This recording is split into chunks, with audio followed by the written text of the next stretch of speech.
Indian premier league 2024లో ఉత్కంఠ కొనసాగుతోంది. ఇప్పటికే లీగ్ మ్యాచులు ముగింపు దశకు చేరుకున్నాయి. అయినప్పటికే ప్లే ఆఫ్ ఆడేది ఎవరో క్లారిటీ రావడం లేదు. Kolkata night riders, Rajasthan Royals points టేబుల్లో టాప్లో నిలిచి ప్లే ఆఫ్కు చేరాయి. ఇక మిగిలిన 2 స్థానాల కోసం తీవ్ర పోటీ నెలకొంది. తాజాగా లక్నో సూపర్ జాయింట్స్ పై ఢిల్లీ క్యాపిటల్స్ విజయంతో ఈ ప్లే ఆఫ్ రేస్ మరింత ఉత్కంఠగా మారింది. ఐపీఎల్ సీజన్ 17లో ఇప్పటివరకు జరిగిన మ్యాచ్లు, పాయింట్స్ టేబుల్ను పరిశీలిస్తే కోల్కతా నైట్ రైడర్స్ 19 పాయింట్లతో టాప్లో నిలిచింది. ఆ తర్వాత 12 మ్యాచులు ఆడిన రాజస్థాన్ టీం 16 పాయింట్లతో రెండో స్థానంలో నిలిచింది.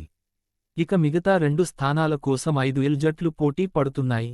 Chennai Super Kings, Sunrisers Hyderabad, Royal Challengers Bengaluru, Delhi Capitals మరియు Lucknow Super Giants playoff రేసులో ఉన్నాయి. లక్నోపై ఢిల్లీ విజయం సీఎస్కే, ఆర్సీబీతో పాటు హైదరాబాద్కు గుడ్ న్యూస్ అని చెప్పాలి. ఒకవేళ ఢిల్లీపై లక్నో విజయం సాధించి ఉంటే పరిస్థితి మరోలా ఉండేది. కానీ ఢిల్లీ విజయంతో ప్లే ఆఫ్ మరింత రసవత్తరంగా మారింది.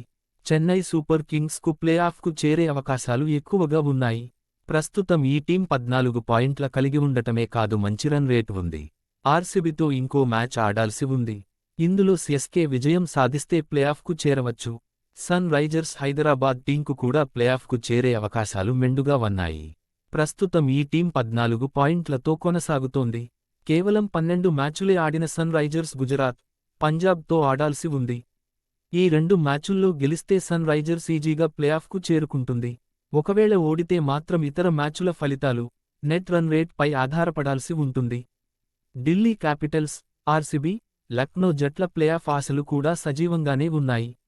ఢిల్లీ ఇప్పటికే 14 మ్యాచులను ఫినిష్ చేసుకుని 14 పాయింట్లతో నిలిచింది.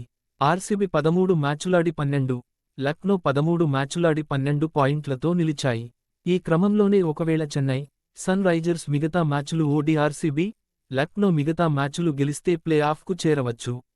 అలాగైతే 5 జట్లు 14 పాయింట్లతో సమంగా నిలుస్తాయి. రన్ రేట్ ఆధారంగా ప్లే ఆఫ్ ఆడే జట్లను డిసైడ్ చేయాల్సి ఉంటుంది.